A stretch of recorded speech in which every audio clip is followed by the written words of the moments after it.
हाँ जी, सत श्री अकाल जी साਰਿਆਂ ਨੂੰ। ਸੋ ਪੰਜਾਬ ਮੇੜੇ ਵੀ ਤੁਹਾਡਾ ਬਹੁਤ-ਬਹੁਤ ਸਵਾਗਤ ਕਰਦੇ ਹਾਂ ਤੇ ਅੱਜ ਗੱਲ ਕਰਾਂਗੇ ਕੌਣ ਸੀ ਮਸਤਾਨੇ। ਸੋ ਵੈਸੇ ਤਾਂ ਤੁਸੀਂ ਮੂਵੀ ਵੇਖ ਲਈ ਹੋਵੇਗੀ, ਜੇ ਨਹੀਂ ਵੇਖੀ ਤਾਂ ਜ਼ਰੂਰ ਵੇਖ ਕੇ ਆਇਓ।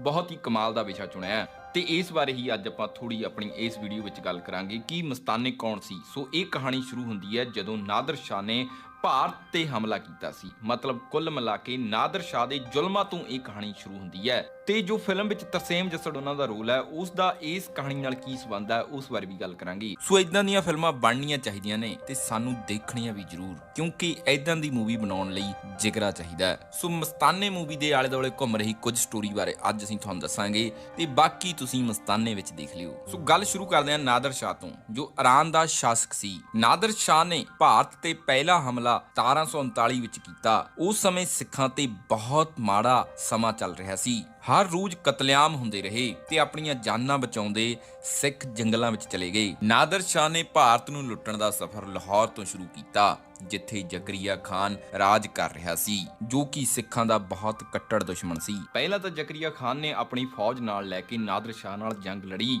ਪਰ ਜਦੋਂ ਉਸ ਨੂੰ ਅਹਿਸਾਸ ਹੋਇਆ ਕਿ ਉਹ ਨਾਦਰ ਨਾਲ ਨਹੀਂ ਲੜ ਸਕਦਾ ਤਾਂ ਉਸਨੇ ਹਾਰ ਮੰਨ ਲਈ, ਜਿਸ ਕਰਕੇ ਜ਼ਕਰੀਆ ਖਾਨ ਨੇ ਨਾਦਰ ਨੂੰ 20 ਲੱਖ ਦਾ ਜੁਰਮਾਨਾ ਦਿੱਤਾ।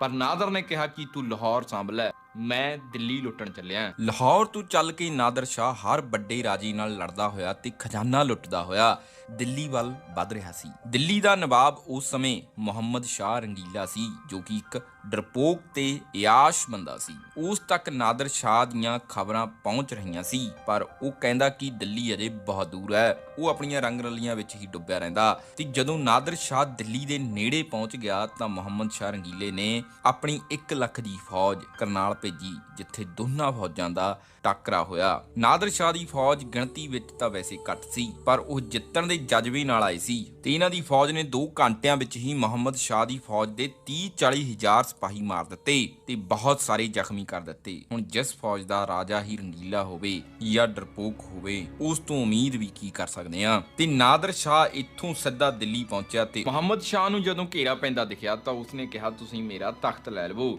ਉਹ ਬਿਨਾਂ ਲੜੇ ਤੋਂ ਹੀ ਡਰ ਕੇ ਹੀ ਹਾਰ ਮੰਨ ਗਿਆ ਤੇ ਨਾਦਰ ਸ਼ਾਹ ਨੇ ਕਿਹਾ ਕਿ ਮੈਂ ਤਖਤ ਤੇ ਬੈਠਣ ਨਹੀਂ ਆਇਆ, ਮੈਂ ਖਜ਼ਾਨਾ ਲੁੱਟਣ ਆਇਆ। ਤੇ ਦਿੱਲੀ ਦਾ ਖਜ਼ਾਨਾ ਮੁਗਲਾਂ ਦੇ ਦਾਦੇ ਪੜਦਾਦਿਆਂ ਦਾ ਇਕੱਠਾ ਕੀਤਾ ਹੋਇਆ ਸੀ, ਜੋ 90 ਕਰੋੜ ਦੇ ਲਗਭਗ ਸੀ। ਇਸ ਵਿੱਚ 70 ਕਰੋੜ ਦੇ ਹੀਰੇ ਜਵਰਾਤ ਸੀ। ਮੁਗਲਾਂ ਦੀਆਂ ਪੀੜ੍ਹੀਆਂ ਦੀ ਕਮਾਈ ਇਹ ਇੱਕ ਝਟਕੇ ਵਿੱਚ ਲੁੱਟ ਕੇ ਲੈ ਗਿਆ ਤੇ ਉੱਥੋਂ ਹੀ ਹਾਥੀ ਘੋੜੇ ਵੀ ਲੁੱਟੇ, ਜਿਨ੍ਹਾਂ ਤੇ ਇਹ ਖਜ਼ਾਨਾ ਲੱਦਿਆ। ਇਸ ਵਿੱਚ ਕੋਹੇ ਨੂਰ ਹੀਰਾ ਵੀ ਸੀ। ਦਿੱਲੀ ਦੇ ਲੋਕਾਂ ਦੇ ਘਰਾਂ ਵਿੱਚੋਂ ਵੀ ਪੈਸੇ ਲੁੱਟੇ ਗਏ ਤੇ ਦਿੱਲੀ ਵਿੱਚ ਇੰਨਾ ਕਤਲੇਆਮ ਕੀਤਾ ਕਿ ਉੱਥੋਂ ਦੀ ਧਰਤੀ ਖੂਨ ਨਾਲ ਭਿੱਜ ਗਈ ਤੇ ਇਹ ਸਾਰਾ ਕੁਝ ਲੁੱਟ ਕੇ ਨਾਦਰ ਸ਼ਾਹ ਦਿੱਲੀ ਤੋਂ ਪੰਜਾਬ ਵੱਲ ਤੁਰ ਪਿਆ। ਇਸ ਨੇ ਦਿੱਲੀ ਤੋਂ ਬਹੁਤ ਸਾਰੀਆਂ ਔਰਤਾਂ ਨੂੰ ਵੀ ਗੁਲਾਮ ਬਣਾ ਲਿਆ ਸੀ। ਨਾਦਰ ਸ਼ਾਹ ਨੇ ਦਿੱਲੀ ਦੇ ਰਾਜੇ ਮੁਹੰਮਦ ਸ਼ਾਹ ਰੰਗੀਲੇ ਨੂੰ ਕਿਹਾ ਕਿ ਮੈਂ ਤੇਰੀ ਕੁੜੀ ਦਾ ਵਿਆਹ ਆਪਣੇ ਮੁੰਡੇ ਨਾਲ ਕਰਨਾ ਚਾਹੁੰਦਾ ਤੇ ਇਹ ਕਹਿ ਕੇ ਉਹ ਮੁਹੰਮਦ ਸ਼ਾਹ ਰੰਗੀਲੇ ਦੀ ਕੁੜੀ ਵੀ ਆਪਣੇ ਨਾਲ ਲੈ ਗਿਆ। ਤੇ ਪੰਜਾਬ ਵਿੱਚ ਉਸ ਸਮੇਂ ਨਵਾਬ ਕਪੂਰ ਸਿੰਘ ਸਿੱਖ ਕੌਮ ਦੀ ਡੋਰ ਸੰਭਾਲ ਰਹੇ ਸੀ।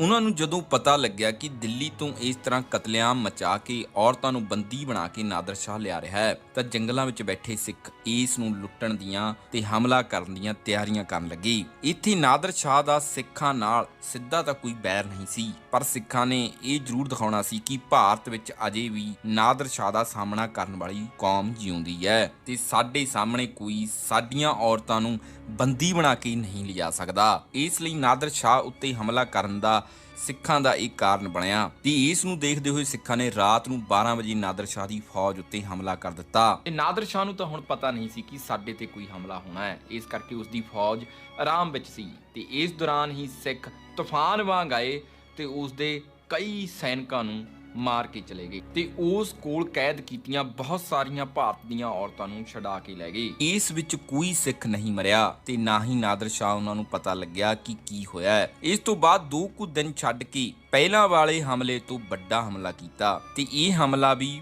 ਰਾਤ ਨੂੰ 12 ਵਜੇ ਹੀ ਕੀਤਾ ਸੀ। ਇਸ ਵਾਰ ਨਾਦਰ ਸ਼ਾਹ ਦੀ ਗੁਲਾਮੀ ਤੋਂ ਹੋਰ ਔਰਤਾਂ ਨੂੰ ਛਡਾਇਆ ਗਿਆ ਤੇ ਬਹੁਤ ਸਾਰਾ ਹੋਰ ਸਮਾਨ ਸਿੱਖ ਉੱਥੋਂ ਲੈ ਗਏ, ਪਰ ਇਹ ਹਮਲੇ ਵਿੱਚ ਕੁਝ ਕੁ ਸਿੱਖ ਸ਼ਹੀਦ ਹੋ ਗਏ, ਪਰ ਨਾਦਰ ਸ਼ਾਹ ਦੀ ਫੌਜ ਦਾ ਜ਼ਿਆਦਾ ਨੁਕਸਾਨ ਹੋਇਆ। ਤੇ ਸ਼ਹੀਦ ਸਿੱਖਾਂ ਨੂੰ ਦੇਖ ਕੇ ਨਾਦਰ ਸ਼ਾਹ ਨੇ ਕਿਹਾ ਕਿ ਇਹ ਲੋਕ ਕੌਣ ਨੇ ਜੋ ਮੁੱਠੀ ਭਰ ਨੇ ਪਰ ਆ ਕੇ ਮੇਰਾ ਬਹੁਤ ਨੁਕਸਾਨ ਕਰ ਜਾਂਦੇ ਨੇ। ਪੂਰੇ ਭਾਰਤ ਵਿੱਚ ਮੇਰੇ ਅੱਗੇ ਕਿਸੇ ਨੇ ਸਿਰ ਨਹੀਂ ਚੁੱਕਿਆ, ਪਰ ਇਹ ਮੇਰੇ ਤੇ ਹਮਲਾ ਕਰਦੇ ਨੇ। ਕੌਣ ਨੇ ਇਹ ਬੰਦੇ? ਨਾਦਰ ਸ਼ਾਹ ਨੂੰ ਜ਼ਕਰੀਏ ਖਾਨ ਉੱਤੇ ਵੀ ਸ਼ੱਕ ਸੀ। ਉਸਨੇ ਕਿਹਾ ਕਿ ਇਹ ਹਮਲਾ ਤੂੰ ਕੀਤਾ। ਤਾਂ ਜ਼ਕਰੀਏ ਨੇ ਕਿਹਾ ਕਿ ਮੇਰੀ ਇੰਨੀ ਔਕਾਤ ਨਹੀਂ ਹੈ ਕਿ ਮੈਂ ਤੁਹਾਡੇ ਤੇ ਹਮਲਾ ਕਰ ਸਕਾਂ। ਇਹ ਲੋਕ ਬਾਗੀ ਨੇ। ਤਾਂ ਨਾਦਰ ਨੇ ਕਿਹਾ ਕਿ ਇਹ ਬਾਗੀਆਂ ਦਾ ਨਹੀਂ, ਫੌਜ ਦਾ ਕੰਮ ਹੈ। ਤੇ ਇਹ ਸੁਣ ਕੇ ਜ਼ਕਰੀਏ ਨੇ ਕਿਹਾ ਕਿ ਉਹ ਖੁਦ ਨੂੰ ਗੁਰੂ ਦੀ ਫੌਜ ਹੀ ਦੱਸਦੇ ਨੇ। ਨਾਦਰ ਨੇ ਕਿਹਾ ਕਿ ਇਹਨਾਂ ਨੇ ਮੇਰੇ ਨਾਲ ਪੰਗਾ ਲਿਆ ਹੈ, ਮੇਰੇ ਤੇ ਹਮਲਾ ਕਰਨ ਦੀ ਜੁਰਤ ਕੀਤੀ ਹੈ, ਇਹਨਾਂ ਦੇ ਘਰ ਫੂਕ ਦਿਓ।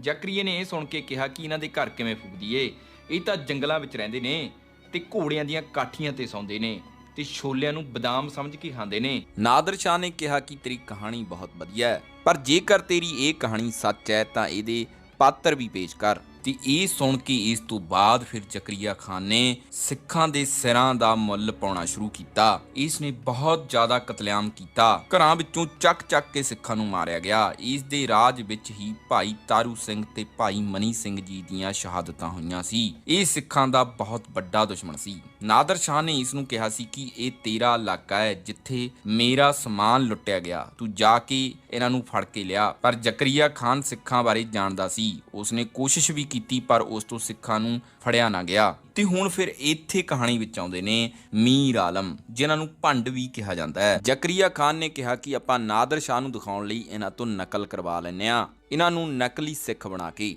ਜ਼ਕਰੀਆ ਖਾਨ ਨੇ ਆਪਣੇ ਸਿਪਾਹੀ ਪਿੰਡਾਂ ਵਿੱਚ ਭੇਜੇ ਤੇ ਕਿਹਾ ਕਿ ਜੋ ਸਿੱਖਾਂ ਬਾਰੇ ਜਾਣਦੇ ਨੇ ਉਹਨਾਂ ਨੂੰ ਫੜ ਕੇ ਲੈ ਕੇ ਆਓ ਤਾਂ ਕਿ ਉਹਨਾਂ ਕੋਲੋਂ ਸਿੱਖਾਂ ਬਾਰੇ ਜਾਣਿਆ ਜਾ ਸਕੇ। ਤੇ ਫਿਰ ਸਿਪਾਹੀਆਂ ਨੂੰ ਭੰਡ ਮਿਲ ਗਈ, ਮਤਲਬ ਕਿ ਇਹ ਮੀਰ ਆਲਮ। ਤੇ ਸਾਨੂੰ ਪਤਾ ਹੀ ਹੈ ਕਿ ਇਹ ਨਕਲ ਕਰਨ ਵਿੱਚ ਮਾਹਰ ਹੁੰਦੇ ਨੇ। ਤੇ ਜਦੋਂ ਇਹਨਾਂ ਨੂੰ ਕਿਹਾ ਗਿਆ ਕਿ ਤੁਸੀਂ ਸਿੱਖਾਂ ਦੀ ਨਕਲ ਕਰਨੀ ਹੈ ਤਾਂ ਇਹ ਮੀਰ ਆਲਮ ਮੰਨ ਗਏ, ਕਿਉਂਕਿ ਇਹਨਾਂ ਨੂੰ ਮੰਨਣਾ ਹੀ ਪੈਣਾ ਸੀ, ਜਵਾਬ ਇਹ ਦੇ ਨਹੀਂ ਸਕਦੇ ਸੀ। ਤੇ ਫਿਰ ਮਹਿਲ ਵਿੱਚ ਪੂਰੀ ਤਿਆਰੀ ਕੀਤੀ ਗਈ ਜਿੱਥੇ ਜ਼ਕਰੀਆ ਖਾਨ, ਨਾਦਰ ਸ਼ਾਹ ਤੇ ਹੋਰ ਬਹੁਤ ਸਾਰੇ ਲੋਕ ਬੁਲਾਏ ਗਏ। ਤੇ ਫਿਰ ਇਹ ਦੇਖ ਕੇ ਜ਼ਕਰੀਆ ਖਾਨ ਨੇ ਕਿਹਾ ਕਿ ਤੁਸੀਂ ਸਿੱਖਾਂ ਦੀ ਨਕਲ ਕਰਕੇ ਦਿਖਾਓ ਕਿ ਸਿੱਖ ਕੌਣ ਨੇ ਤੇ ਕੀ ਚੀਜ਼ ਨੇ। ਤਾਂ ਇਹਨਾਂ ਨੇ ਸਿੱਖੀ ਪਹਿਰਾਵਾ ਪਹਿਨਿਆ ਤੇ ਨਾਦਰ ਸ਼ਾਹ ਦੇ 20-25 ਸਿਪਾਹੀ ਮੰਗੇ ਜੋ ਨਾਟਕ ਵਿੱਚ ਉਹਨਾਂ ਦੀ ਮਦਦ ਕਰ ਸਕਣ। ਸੋ ਹਲੇ ਤੱਕ ਨਾਦਰ ਨੂੰ ਨਹੀਂ ਪਤਾ ਸੀ ਕਿ ਇਹ ਅਸਲੀ ਸਿੱਖ ਨੇ ਜਾਂ ਨਕਲੀ। ਇਹ ਸਿਪਾਹੀ ਪੂਰੇ ਤਿਆਰ ਕਰਕੇ ਬੁਲਾਏ ਗਏ ਤੇ ਉਹਨਾਂ ਨੇ ਅਰਦਾਸ ਕੀਤੀ ਤੇ ਫਿਰ ਰਾਜ ਕਰੇਗਾ ਖਾਲਸਾ ਦੇ ਨਾਅਰੇ ਲਾਉਣੇ ਸ਼ੁਰੂ ਕੀਤੇ। ਤੇ ਇਹ ਆਵਾਜ਼ਾਂ ਸੁਣ ਕੇ ਜ਼ਕਰੀਆ ਖਾਨ ਸੁੰਨ ਹੋਣ ਲੱਗਾ ਤੇ ਉਸ ਨੇ ਆਪਣੇ ਸਿਪਾਹੀਆਂ ਨੂੰ ਇਹਨਾਂ ਉੱਤੇ ਹਮਲਾ ਕਰਨ ਬਾਰੇ ਕਿਹਾ। ਤੇ ਜੋ ਮੀਰ ਆਲਮ ਨਕਲ ਕਰਨ ਲਈ ਸਿੱਖੀ ਬਾਣੇ ਵਿੱਚ ਸੀ, ਉਹਨਾਂ ਨੇ ਕਿਰਪਾਨਾਂ ਲਹਿਰਾ ਕੇ ਐਲਾਨ ਕੀਤਾ ਤੇ ਉੱਥੇ ਫਿਰ ਯੁੱਧ ਸ਼ੁਰੂ ਹੋ ਗਿਆ।